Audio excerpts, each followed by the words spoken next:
The year is 2019, but the 1984 anti-Sikh riots are the top election headline in India. Congress's Sam Pitroda scores a self-goal by saying what happened has happened. From Prime Minister Modi to Finance Minister Jaitley to Congress leader and Chief Minister Amrinder Singh, all slam him. Priyanka Gandhi Vadra says Modi is digressing from key issues by talking about Pakistan, asks the Prime Minister to contest this election on his track record. Another day, another charge. The Mamata Modi battle continues. Today, West Bengal Chief Minister says the BJP is using the Hawala route to transfer money to voters.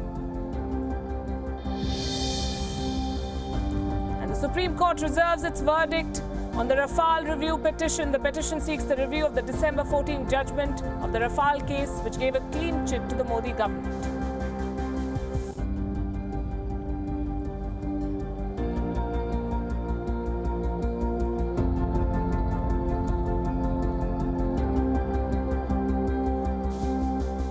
Less than 2 weeks to go for verdict day. Hello and welcome to an all-new episode of India Election Watch. I'm Palki Sharma Upadhyay, and this is the show that brings you the very latest on the world's biggest election. Verified updates, unbiased analysis, the entire election day wrapped up for you. Let's begin with the highlights. And the highlight of the day is our guests joining me in the studio here. Andrew Whitehead, writer and senior journalist. We'll have others joining us shortly. Welcome to India Election Watch, Andrew. And we are on the home stretch in this election, so everyone's talking about who's coming, who's losing, and what is the map. According to you, what is the BJP getting? Oh, that's an awkward one to start with, isn't it? I think the BJP will be very clearly the largest party. I would expect the NDA to be in a position to form a government, but I think they are going to lose seats in their heartlands in the Hindi-speaking north. They'll make up some ground, probably in West Bengal and Odisha. But as far as I can see it, the Congress party has not had the sort of energy and momentum in this campaign that it needed to be a real challenger to power on the national level. So advantage Modi, you'd say? I'd say advantage Modi. Good, we'll go with that. We have with us from Gurugram this evening, Walter Anderson, author and American academician. Walter, good evening and welcome to India Election Watch. What is your calculation? Is the BJP going to strike 272 on its own?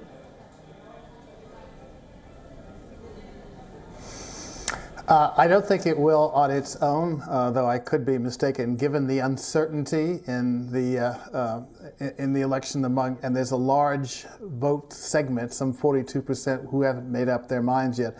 But I agree with the previous speaker that the odds seem to be in favor of the Prime Minister. And there's some scientific data that seems to show that. The polling indicates that he is personally very popular. Well over half the population supports what he has been doing, including in the 3 critical states that the BJP lost, the Hindi-speaking states last December, in which he appears to be quite popular. And one of the factors that seems to have been driving that popularity was the events since February of this year, the attacks in Jammu Kashmir.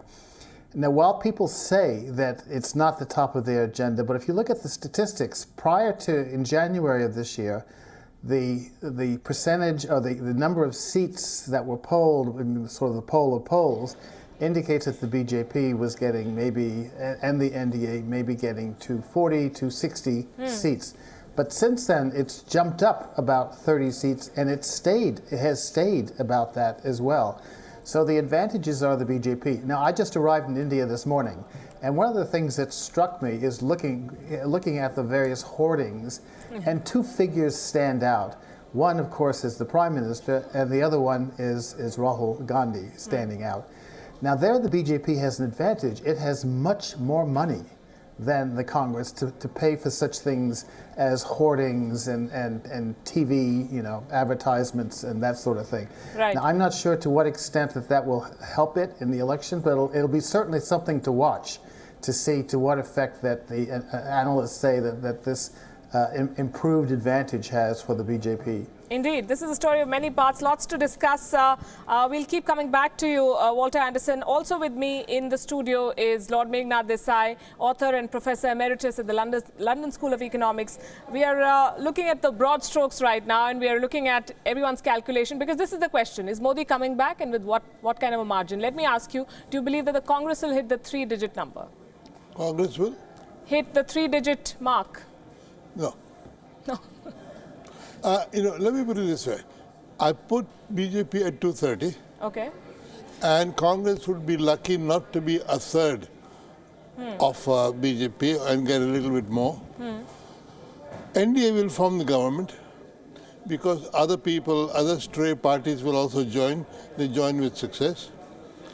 Let me just to make it interesting, do a speculation. The only uncertainty is, if Modi only gets 230 seats, will he think that's a defeat and walk away? Okay. I'm saying this an intriguing possibility because he is not someone who shares power. Well, I think most people in power tend to get it in whatever form they're getting it. I think the campaign has been so presidential in style. Sure, absolutely. Modi has led from the front all the way. Yeah. If the NDA form a government, I can't see how anybody but Narendra Modi could be Prime Minister. And he may see it as a disappointment if they lose 40 seats, but I don't think he'll see it as a body blow. And I don't get the impression he's the sort of guy that has a bit of a setback and walks away from the top table. He wants this job. My guess is he'll keep it. And he wants it very much. I agree with you, but this possibility kind of is some corner of my mind because this man has only been at the top. He's not played normal politics. He became chief minister before he became a legislator. But he's worked his way up within the party and within the RSS, while Rahul Gandhi's started at the top. Rahul Gandhi is irrelevant to the discussion. Rahul Gandhi may do whatever he does. In the whole, as you say, the whole election, all Indian politics is about Modi. And they now say, Modi ke liye vote dal. Even he says, aapka...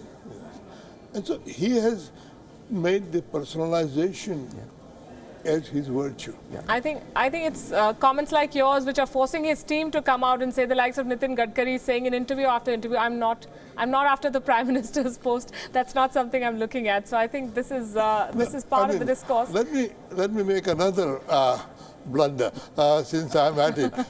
I think if it is not Modi, it will not be Gadkari. It'll not be Gadkari. It will be Rajnath Singh. It'll be Rajnath Singh. Rajnath Singh. Okay.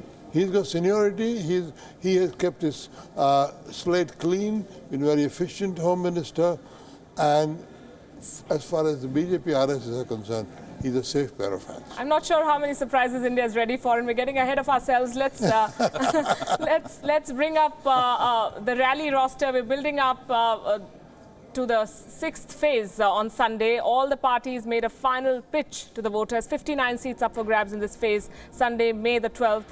And this is where the big star campaigners rallied today. Prime Minister Modi was in Haryana, Himachal Pradesh and Punjab. Together, these states sent 27 lawmakers to Parliament. BJP President Amit Shah was in Haryana. The entire state with 10 seats will vote in one phase. That's on the 12th. Congress President Rahul Gandhi was also in Himachal Pradesh and Punjab.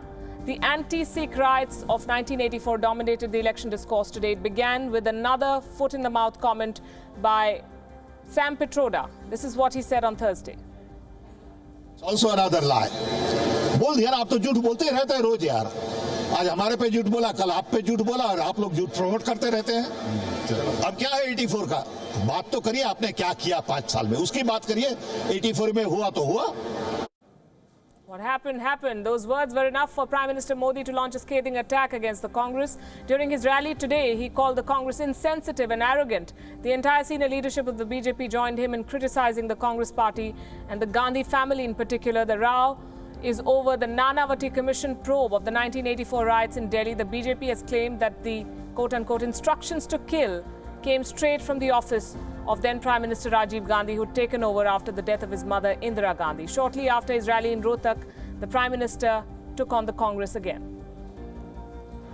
ये कांग्रेस की मानसिकता का प्रतिबिंब है. कांग्रेस ने सालों तक यही किया है. कांग्रेस का यही व्यू पहले से था. इसलिए राजीव गांधी ने कहा था कि एक बड़ा पेड़ गिरता है तो जमीन में हिलती है. उसके बाद इतने साल हो गए, आयोग बनते गए, कमीशन बनते गए, एक भी व्यक्ति पर सजा नहीं हुई. इतना ही नहीं, कमलनाथ को उन्होंने पंजाब का प्रभारी बना दिया था. जब पंजाब में विरोध हुआ सिख दंगों को बात को लेकर के, तो उसको हटाया और आज उसको मुख्यमंत्री बना दिया। तो इसको किसी एक व्यक्ति के विचार मत मानिए, ये पूरे कांग्रेस की सोच का प्रतिबिंब है। कांग्रेस इसी अहंकार से भरी हुई है। देश को कितना नुकसान हुआ, उनकी यही मानसिकता है, हुआ तो हुआ। देश लूट गया, उनकी मानसिकता है, हुआ तो हुआ। ये कांग्रेस के रग रग में भरा पड़ा है और ये अहंकार ही है जिसने कांग्रेस को 44 सीटों पर लाकर के खड़ा कर दिया है और अब जनता उनको इससे भी नीचे ले जाएगी। The BJP continues to bank on its national security credentials. In the same rally, the Prime Minister raised the issue of Pakistan. This is what he said in Rohtak. हम आपके घर में घुस करके मारेंगे। साथियों, हमारी सेना के जवानों का शौर्य तो हमेशा से ही बुलंद था, लेकिन सीमा पार जाना है या नहीं, पहले ये फैसला लेने वाली मजबूत सरकार नहीं थी। दोस्तों, आज तो एक ऐसा व्यक्ति वहां बैठा है जिसने हरियाणा का नमक खाया है जी।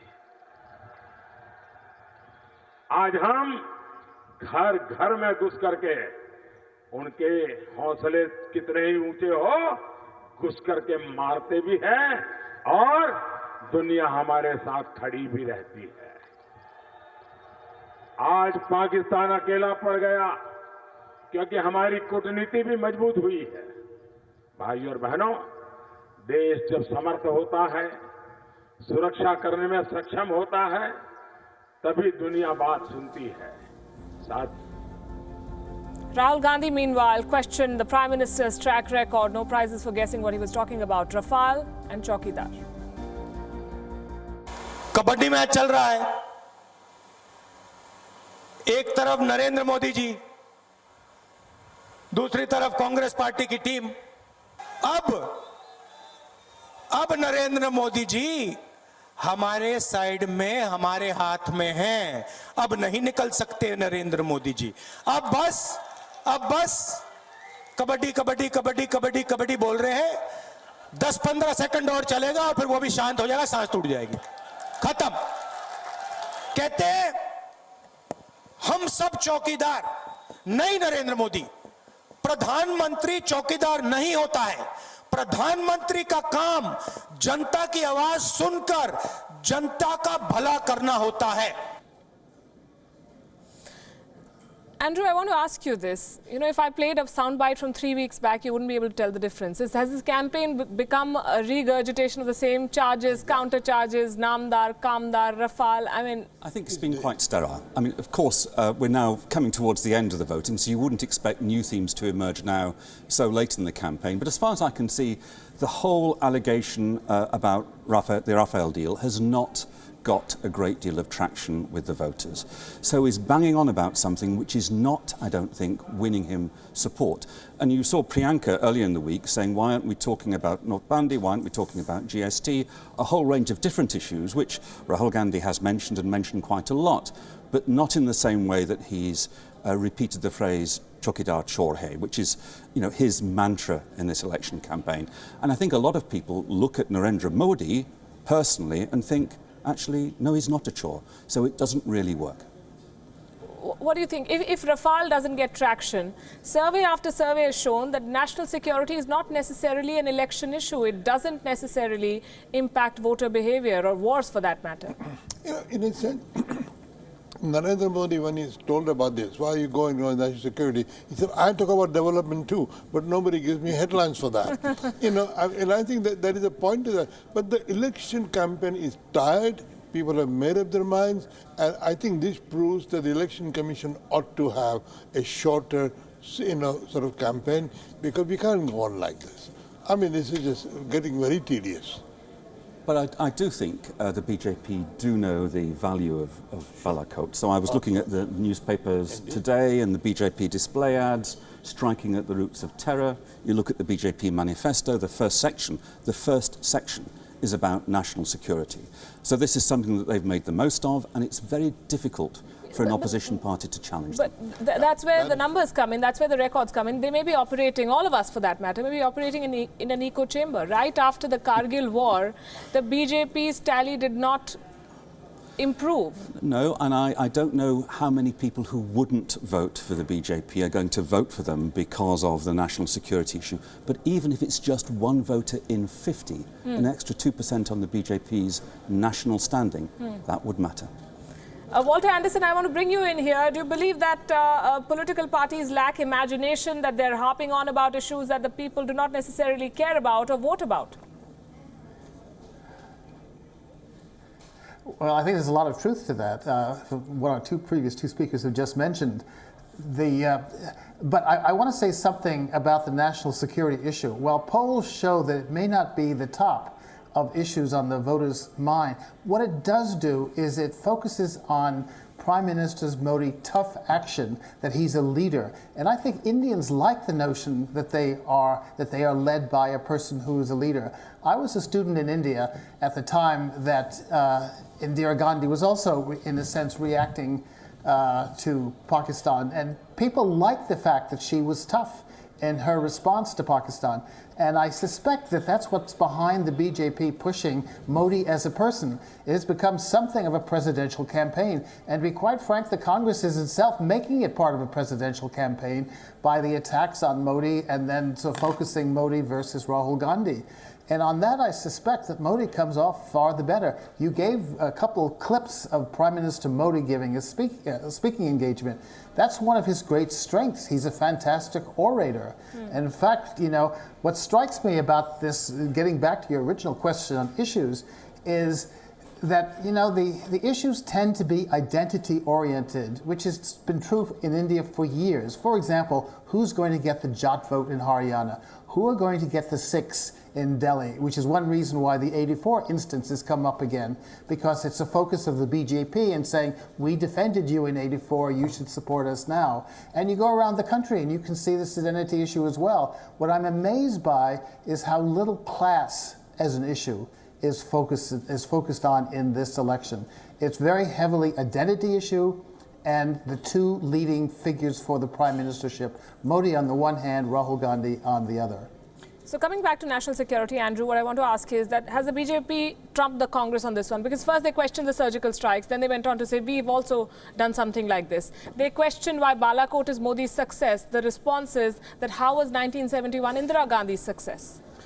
I think it doesn't really matter in detail how many casualties Balakot caused. It's the fact that Narendra Modi was willing to deploy India's armed forces and its planes not simply across the line of control, but into Pakistan proper, and target a group who had claimed responsibility for a grievous outrage on Indian soil in Pulwama.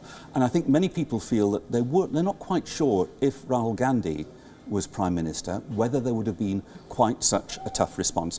And it's very telling that although the international community has not applauded Narendra Modi's action, they haven't deplored it either. So there's a lot of silent assent and understanding from the major democracies for India's action across the border in Balakot. And the BJP's messaging also shows that the ads show or show people saying that when I go outside India, I feel proud that I'm an Indian, and it's thanks to the Prime Minister. But coming back to national security, do you believe that the BJP scores over the Congress there, at least in perception? The government in power always gains from any kind of thing where they're not defeated. But you know what, Congress is making a mistake. Is that Lal Bahadur Shastri was the boldest Prime Minister. He was the first to have given orders to cross the border into Punjab and go to Lahore. He's not a Gandhi, he's a Shastri. I know he's not a Gandhi. So Congress's problem is that they can only claim virtue for the Gandhis. Anybody else who's been a good Prime Minister has to be forgotten. Poor Narasimha Rao is never mentioned, despite what it is. And very soon, poor Manmohan Singh would be out of history. What can you do in a party like that? And neither Rajiv Gandhi nor Rahul Gandhi look like strong leaders. Indira Gandhi did. It's But unfortunate. Rajiv Gandhi yes. never looked like a strong leader. As a leader, you have to look the part as well. But let me go on to the next segment that we have here. And you were talking about the international response to Balakot. The international press is also paying a lot of attention. This is the biggest electoral exercise in the world, and obviously world media is interested in reporting on what is happening in India. But some are interested in more than just reporting, it seems. The Time magazine, for instance. Guess who's on the cover of the magazine? Narendra Modi, the Prime Minister of India. But that's not how the Time magazine has introduced him. The headline calls him India's divider-in-chief. Open the magazine and the title of the article reads, "Can the world's largest democracy endure another 5 years of a Modi government?" The first line asks, is India more divided now than ever? Good question. They have no answers, no numbers, no data to back what they print in bold headlines. So what does the article really say? It says that Narendra Modi is a populist leader, a leader of the people he represents. He has made Indian politics an us versus them battle, a battle between his party and the political elite of India. As expected, there are references to the Gujarat riots, an uncited report that says India is the most dangerous place for women in the world. The report, if we can call it that, paints Modi's victory as a conversion of cultural anger into economic promise. Now, this isn't the first time Modi has appeared on the cover of the Time magazine. He's a powerful leader, the head of the world's largest democracy. In 2012, they featured him with a caption, "Modi means business, but can he lead India?" This was before he became the Prime Minister. A few years later, after the landslide win, in 2015, Time ran an interview with Modi with the title, "Why Modi Matters." That article looked at the reform pitch of the Prime Minister. 4 years later, Time is clearly running a campaign against India's Prime Minister. Here's something worth noting. Modi is not the first Indian politician to make it to the cover of this magazine. Mahatma Gandhi, Jawaharlal Nehru, Indira Gandhi, Rajiv Gandhi, even Sonia Gandhi and Manmohan Singh have been featured thus. But the criticism has never been this straightforward and unabashed. When the UPA registered a surprise win in 2004, the cover page read, "Sonia shining." That's just one example. In 2012, Manmohan Singh was labelled the underachiever. Rajiv Gandhi in 1986 was featured for his education. The difference in approach is interesting to say the least. And then we have The Economist, no love lost with Narendra Modi. The recent edition published on the 2nd of May, bang in the middle of this election, said that under Narendra Modi, India's ruling party poses a threat to democracy. They did the same in 2014, telling Indians to not vote for Modi in so many words. Forbes has done several pieces criticizing the Prime Minister and the ruling party. Steve Forbes himself called demonetization immoral. So why are we discussing all of this? After all, these magazines have limited readership. They can at best impact the NRI Indian. Many of these people don't even participate in this election. Their audience is niche. Pro-liberalist, elitist Indians, possibly economists, accountants, academics, fund managers, a very small voting percentage of India. Why should these headlines matter at all? And isn't the media entitled to criticism and commentary? The problem comes when some resort to agenda-driven journalism. These magazines have run several critical articles on Donald Trump, Steve Bannon, Bolsonaro, Duterte, Theresa May, but none with such harsh titles and potentially damaging headlines. Divider-in-chief, they say. The thing is, India is the largest democracy in the world. I know I'm repeating it too often. Like all democracies, there are debates and divisions. In fact, that's what makes India a thriving democracy. The Western media outlets run away from discussing the civil war, the slaughter of Native Americans. They do not even speak about the rise in anti-Semitism and white supremacy. But when it is India, they conveniently take the moral high ground and call a prime minister names. That question is coming to you, Andrew. I disagree with the premise. If India's elections were being ignored by Time and The Economist and the Financial Times, I think people here would have a good reason to be aggrieved. But it's not being ignored, it's being noticed. Time has this rather polemical, surprising slogan on its cover. That's the way it sells copies. And it has two articles, one by Atish Taseer, which is the main one, yes, which is very, very critical of Narendra Modi, and a second one by, I think, an American business figure who is supportive of Narendra Modi. I'll come to you with the Balakot argument that you made. But nevertheless, I think you can't simply say that the world's media is against Narendra Modi. No, I'm not saying the world's media. I'm saying some outlets. And I'll come back to the Balakot argument. You said it doesn't matter how many people were killed. The fact that there was a strike is the message. So when the headline says divider-in-chief, it doesn't matter what's written inside. you've branded him the divider-in-chief. Narendra Modi is a deeply divisive, polarizing figure. I wouldn't call him divider-in-chief, but I do recognize that divisions within India, political and between communities, have intensified because of Narendra Modi's highly personal, deeply effective, but very personal style of governance, and sometimes the language and actions of his supporters as well. And then I'll ask the question that I did not ask, because we started talking right after we ended there. Is this not election meddling to a certain extent? You know, economists never liked Modi. In 2014, they more or less said, this man is untouchable, and went wrong. In 2019, and I should also say, economists and Time Magazine have been wrong on Trump. So, you know, we don't actually have to trust these people to having any judgment. They have strong sort of opinions, and somehow neither Trump nor Modi fits into that kind of opinion.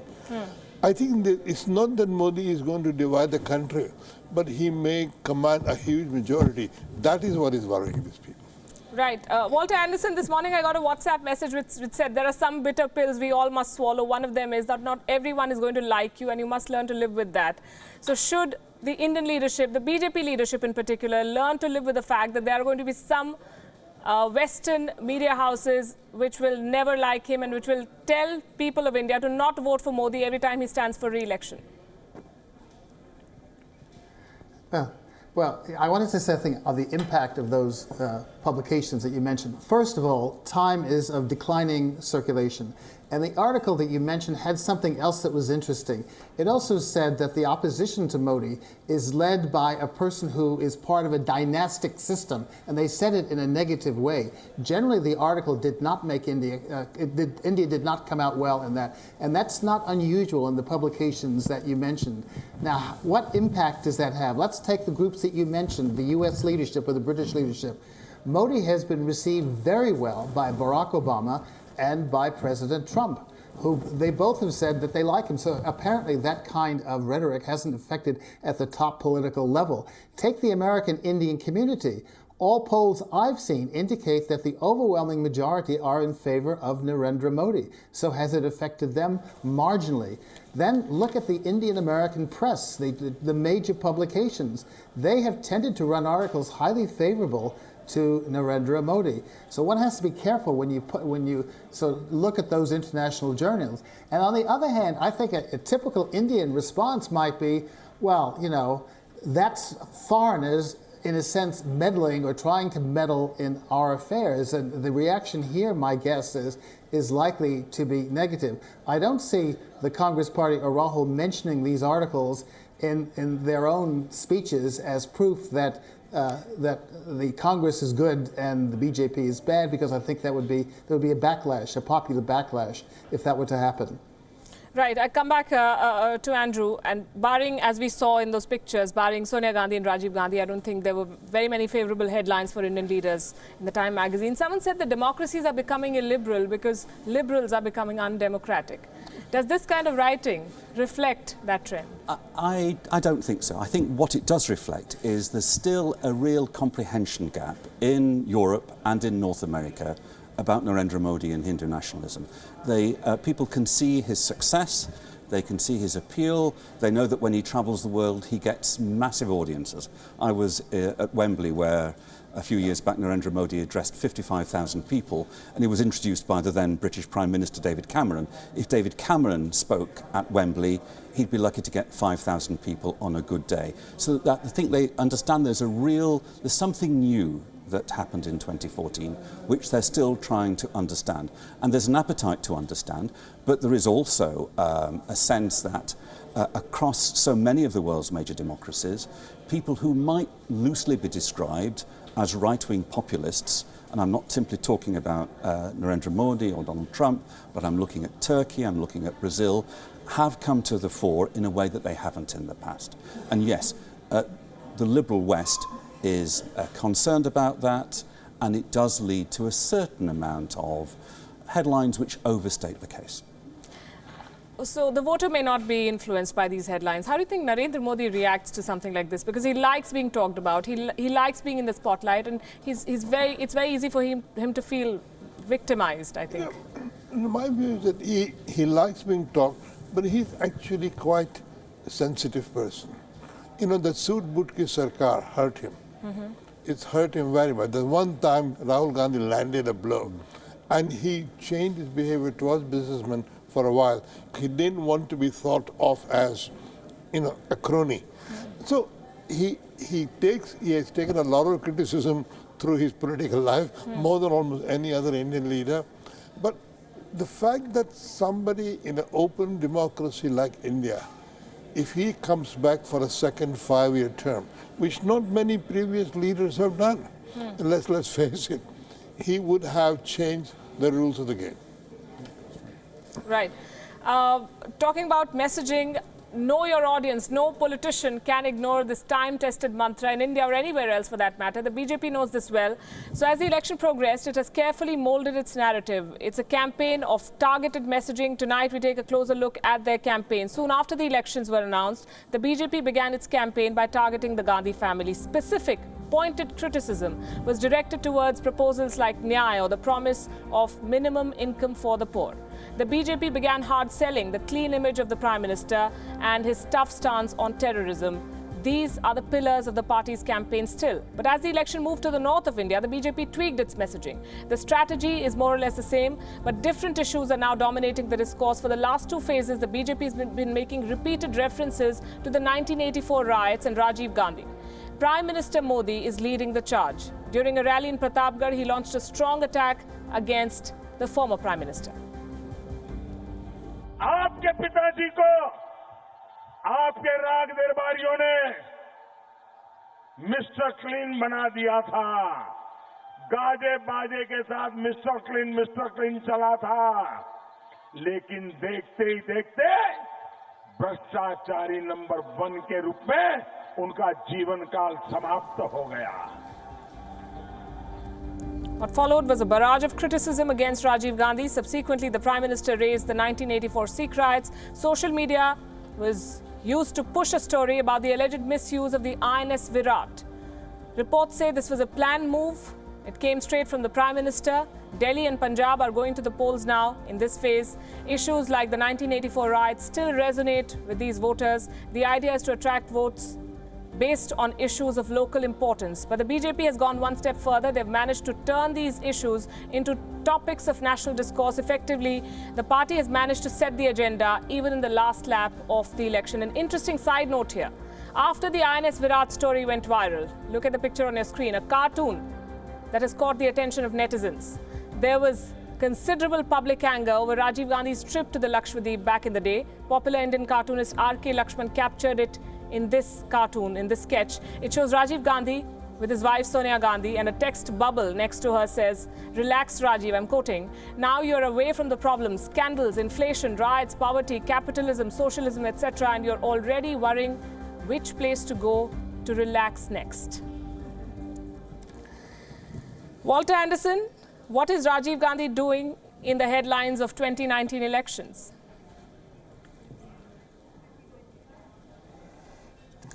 Well, I think this is part of the focus, again, on corruption and that had characterized the last government, some major issues of corruption, and then indirectly saying we don't have similar issues of corruption in our government. But it also sort of builds into the presidential nature of the campaign that the BJP has been pushing, and that unusual to me is that the Congress seems to be going along with that. That focus on Narendra Modi. So you have, this is all connected into building a strong leadership, reminding voters of the corruption of the past, and focusing on Narendra Modi as a person who is not corrupt. And there have been no major issues of corruption, at least at the upper levels of his regime. And as someone said, the Rafale issue is still debatable as to who was at fault in that, and it doesn't seem to be having much traction with the voters. So that's sort of going to his advantage. And for all intents and purposes, the Prime Minister is a loner, so he doesn't have a family that he has to benefit. In fact, none of his own family were at his own inauguration, I think, to underscore a point that, that he works alone. In a sense, he's married to the country. He works alone to advance the interests of the country. As a journalist, before this whole thing went viral and everyone's talking about INS Virat, would you have said that this story is as dead as the protagonist, what happened in 1986, 87? Well, it depends whether politicians can breathe life into it. And I think Congress has made a number of tactical mistakes. It opened the door to this. When Rahul Gandhi goes up and down the country describing the Prime Minister as a chore, then he almost invites the Prime Minister to come back. And what do you think of, which might be an echo of Rafael? It's Bofors. And on whose watch did that happen? Well, we know whose watch. And similarly, Sam Pitroda, by what was clearly an ill-thought and insensitive remark, you described it as an own goal. Wow, what an own goal, has given new life to an issue which otherwise, I think, would have faded away from the final stages of the campaign. Sam Pitroda, the Manishankar Iyer of 2019? Sam is not a politician. He's a techno. Why is he allowed to speak on behalf of Congress? I don't understand. A campaign has to be more disciplined than that. A campaign has to say, look, you're not a professional, we love you very much, but stay in the back office, tell us what to do, but you don't know very much about. I mean, he's a very nice man, I know him, but he says these things inadvertently. Ho gaya so ho gaya. I mean, that's a very cruel thing to say. Nobody said that about the Gujarat riots. Had Narendra Modi said about that, what can I do? It happened, he would have been hounded out of politics. So I think this is a big mistake, and Congress ought to retrieve as soon as possible. Because this is going to go on for a bit. This was a dormant issue, and Congress has awakened it. A gift. What's with Congress and loose cannons? This don't seem to have learned from their past mistakes. The Chaiwala cost them very dearly in 2014. I think that's true, and they need to show humility, and when appropriate, to show remorse, and we don't get that. The BJP is sophisticated and serious about winning elections.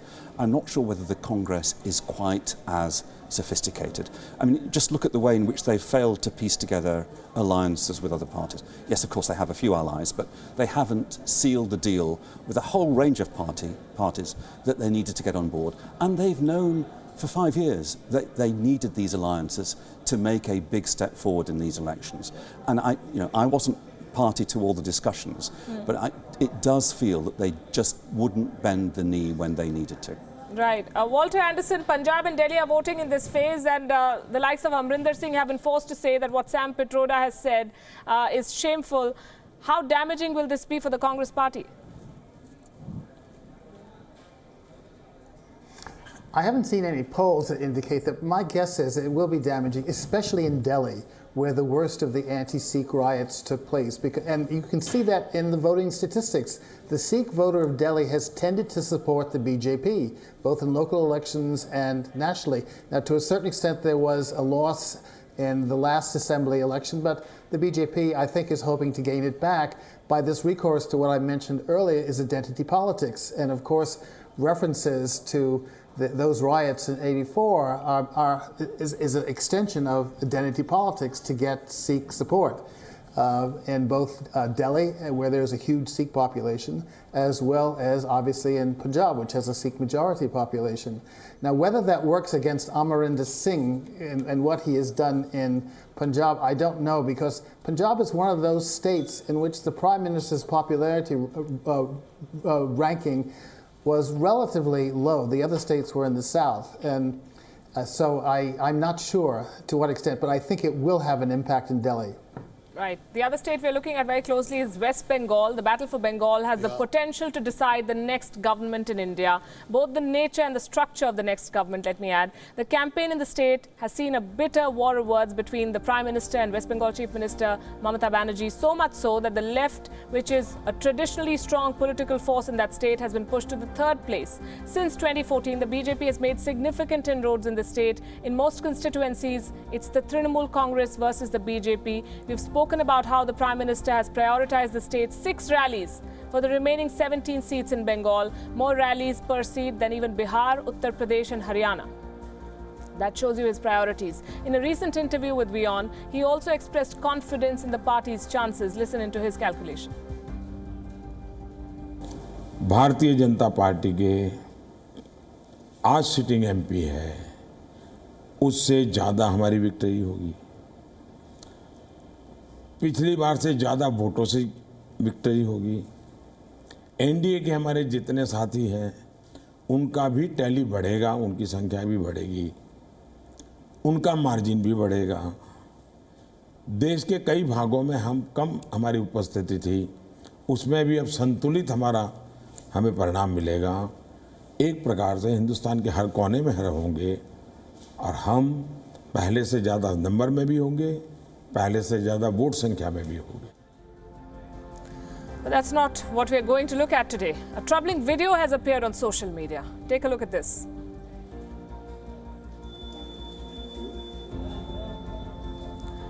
There's a man standing at the polling booth, as you can see. His job, it seems, is to note the choice of the voter. Every individual who casts the vote in this booth. So much for a secret ballot. We do not know who this man is, which party he belongs to, but we can see that the polling booth officials do not have a problem with what he's doing or his presence.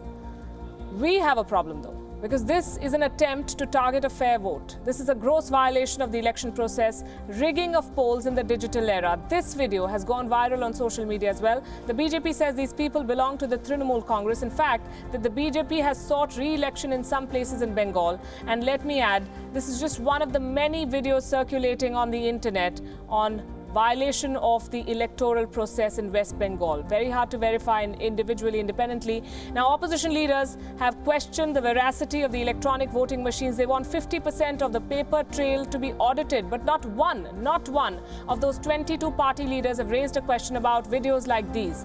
This amounts to doctoring.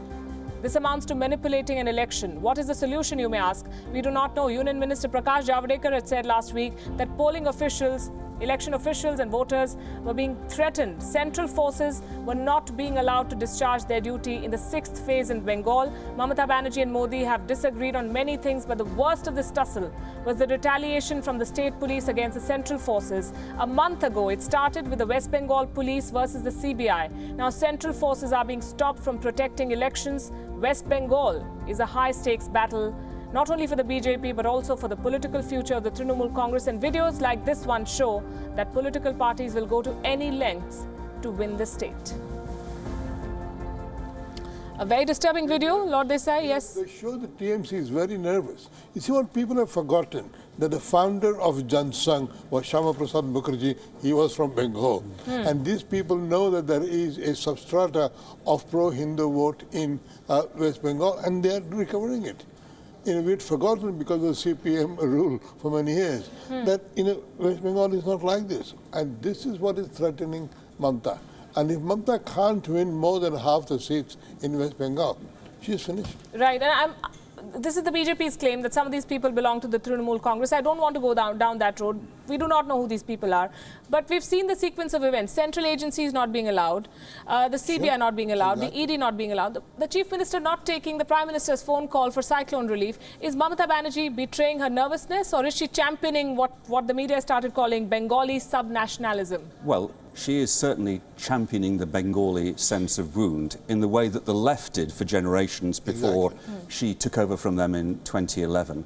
But I think the grudge match of this election is between Narendra Modi and Mamata Banerjee. They're both really formidable campaigners and politicians. On all this stuff going to and fro about Rosgolas and tight slaps, it's hugely entertaining. Mamata Banerjee is impetuous.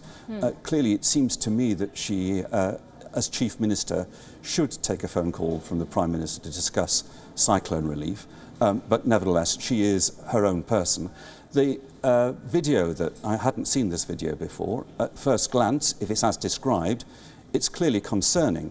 But I also remember elections which I covered in, a long time ago, but in the 1990s, when there was vast booth capturing, where dozens were killed in rival clashes between rival party supporters on polling day, and the Election Commission has just about squeezed that out of Indian politics. And Indian politics is the better for that. Indeed it is. Walter Anderson, a very disturbing video this, and while we look at what it means for the fairness of an election, we also have to focus on how critical West Bengal is. Is the Tigress of Bengal feeling cornered? Well, West Bengal clearly is important because of the number of seats, and particularly for the BJP, because it represents a chance to pick up seats it's likely to lose in Uttar Pradesh and a few other places. Now, as to these videos and the incidents that they report, this would be very dangerous, I think, particularly for Mamata Banerjee, if it was proved that the TMC was behind this, because I think there are few things that arouse Indian voters negatively as much as corruption, particularly corruption at the workplace. We've seen that in the U.S., where for the last 2 years, the U.S. has been consumed by the issue of potential corruption at the workplace. And this could well happen in India, and to the detriment, I would think, of the West Bengal government, if in fact the TMC was shown to have been behind this. And you can be sure that if the BJP comes to power again, it's going to focus on what happened, or, a direct, to the extent that it can, the courts to look at what happened in this case. I think the Indian press is also going to focus, as your questions suggest, and I think that that's a good thing to do, is fact. But in fact, the Indian vote is relatively honest. There have been polls, there have been studies that have been made after the last several elections that indicate that by and large the Indian elections were fairly carried out with a few exceptions. This may prove to be, however, a major exception. Now, Mamata Banerjee has proved to be a flexible figure in the past, depending on how she reacts after the elections are over. Will she try to make up with the Prime Minister? My guess is yes, because if the BJP wins and Modi becomes the Prime Minister, these various regional leaders, in a sense, have to get along with the government to get the kinds of programs they want. So my guess is that you would have, a change in mood between them. And that's true for the other regional leaders as well. I think, yes, Mayawati and Akhilesh Yadav, who may be pitted against each other in less than 3 years from now.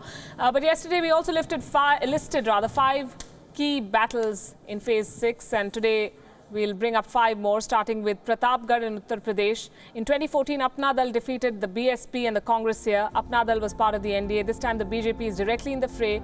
And out of the 14 seats going to the polls in this phase in UP, Pratapgarh looks the best bet for the BJP. But there is a catch. It's a swing seat. Voters in Pratapgarh have not elected the same party twice since 1989. But with Apna Dal's influence and the BJP's upper caste votes, they should feel confident. The reason we should watch this constituency is this: Pratapgarh is the most difficult test for the Gathbandhan in an election where regional parties of different castes and different hues are experimenting a consolidation. It's constituencies like Pratapgarh that will serve as the crucial data point. The BSP and the Congress banking on anti-incumbency. The constituency has a sizable Muslim population, and a split in the Muslim vote will help the BJP. Number 2 on our list, Morena in Madhya Pradesh. A tricky battle, this one, for the BJP at least. Morena is the birthplace of former Prime Minister and BJP stalwart Atal Bihari Vajpayee. The BJP won the seat in every election since 1996. It was a reserved seat in 2000 till 2009. Narendra Singh Tomar of the BJP takes on Ram Nivas Rawat of the Congress, but it's the BSP's candidate Kartar Singh Bhadana who's also a major contestant. The BJP has 2 big problems here: infighting and anti-incumbency. Voters are not happy with the sitting MP. He's been changed. Another man has got the ticket this time. Unemployment, rural distress, lack of connectivity, problems due to industrial slums are the main issues. Morena, again, too close to call. Third on our list, Medinipur in West Bengal. It was a left bastion, but the Trinamool Congress defeated the left candidate by nearly 2 lakh votes last time. This time it's a 3-way race. Dilip Ghosh, the state president of the BJP, takes on Manas Bhunia of the TMC and Biplab Bhatt of the Communist Party. Now, the TMC candidate was a 6-time MLA of the Congress. So his defection helps the TMC. The campaign has seen violence. The BJP has accused the TMC of attacking its party members. It's neck and neck. And of the 7 assembly segments in this constituency, the BJP has 3, the TMC has 3, but the TMC is on the back foot. A defeat here will mean that the tribal voter is moving away from Mamata Banerjee, so it's a prestige battle for the Chief Minister of West Bengal. Number 4, East Delhi constituency. 3-way race here. The BJP has fielded former Indian cricketer Gautam Gambhir up against Atishi Marlena of the Aam Aadmi Party and Arvinder Singh Lovely of the Congress. The AAP is banking on the track record of its government in Delhi.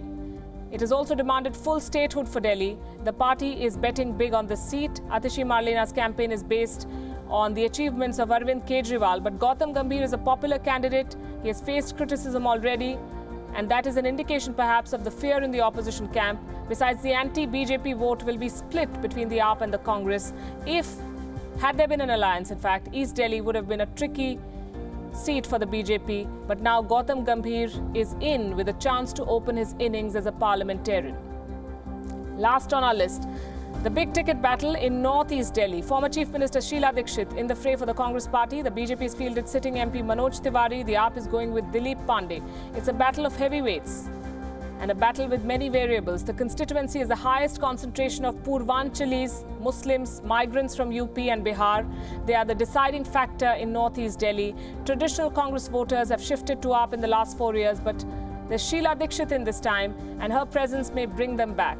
Her party is banking on it at least. It's a big constituency, 23 lakh voters in northeast Delhi. Nearly 1/4 of them are Muslims. There are more than 250 unauthorized colonies, more than 40 slums in the region. Basic issues like sanitation and poor roads remain a problem. There's anti-incumbency. There is no clarity on who is gaining from all of this. It's a very close race, and Sheila Dikshit's presence gives the Congress an edge. The question I want to ask, starting with Andrew, will the Congress pay the price for not tying up with the Aam Aadmi Party in Delhi? It's a prestige battle. Yes, it will pay a huge price. I mean, Northeast Delhi, you were just talking about where Sheila Dikshit is standing. Congress came a poor third there in 2014, and I can't quite work out why they haven't simply said to Aam Aadmi, you contest this seat, you're way ahead of us, you've got a head start. Sheila Dikshit is remembered, I think, by many people fondly and with respect for her work as a chief minister here in Delhi, but she did suffer one of the worst election setbacks that Congress has suffered in any state. So I'm not quite sure why the Congress party, or why Rahul Gandhi really, because it must be his decision, didn't simply overrule his Congress branches in Delhi and say, we have to do a deal with Aam Aadmi. How difficult was this decision for Rahul Gandhi? Because they kept it simmering till the very end. Only 7 seats in Delhi, but this is, as we've been saying, the prestige battle. I think Rahul Gandhi should have gone with AAP. There's no doubt about that. But even then, Sheila Dikshit should have been running in Chandni Chowk, not in Northeast Delhi. It would have been a much better seat for her. And she also made this rather silly comment that the Nirbhaya thing was too exaggerated as a problem. I think, you just don't need to say these things. You just keep quiet and said, had we had the police control, but not the government, we could have done better. Had she said that, fine. So, I think... Unfortunately for her, the central government was also ruled by the Congress party. I mean, it's died down, and she's, she was chief minister 3 times, whatever it is. But I don't know that, Manoj Tiwari is a tough thing to defeat, because he's very active, he's always around, he's seen widely all over Delhi. I mean, he's just not a Northeast Delhi sort of MP. He more or less is a big name for BJP in Delhi. Right. He's difficult to beat. Walter Anderson, the last time the BJP got 7 out of 7 in Delhi and 10 out of 10 in Haryana, can they repeat that this time? I doubt it, but I think that they'll win seats, certainly in Delhi, and perhaps a majority of the seats in Haryana. Partly it's because they have, superb organizations in both places. And I think one of the problems that the Congress had in organizing an alliance with the AAP in Delhi was poor organization. They couldn't do it in UP, where they're likely to suffer huge losses because of that, and they couldn't do it in West Bengal. And a few other places as well, and I think that's a weakness. Now, Sheila Dikshit and her campaign has one major asset that none of us have mentioned. She has a former advisor who helped bring her to power a couple times, and that's Praveen Khera, who is a brilliant organizer, and I am sure, I don't know this is a fact, but I'm sure he's helping her out. He knows everybody in Delhi. He knows who votes and who has, the means to deliver votes and that sort of thing. So I would actually give her a good chance, not just because of that, but I think she is a shrewd campaigner in her own right. So my guess is in that constituency, she stands a good chance. But I think the BJP will also gain some seats in Delhi as well. It has a strong base of support in Delhi. and it will probably get a majority of the seats in Haryana as well. How's the Haryana battle going, according to you? Well, BJP came clearly well ahead last time round. I think it's likely that they will still have the advantage. I haven't seen anything that would disturb that. I'm not sure they'll win a clean sweep in Delhi, mind you, but I think, as Walter was saying, they will definitely have the advantage in Delhi. Haryana. I think they may lose Gautam Gambhir's seat. I think Gautam Gambhir is not a serious campaigner and he's already made lots of mistakes. Yeah. I think AAP will get 1 seat. I don't know whether AAP will get 2 seats. Congress will not get any seat. You don't like the Congress, clearly. But I wish I could help them, but they can't help themselves. I think I'll wrap on this note. We're out of time, but it was a pleasure talking to all of you. Andrew, Lord Desai and Walter Anderson, thanks very much for joining us on this edition of India Election Watch. We'll be back on Monday, same time, same place. Thanks very much for watching.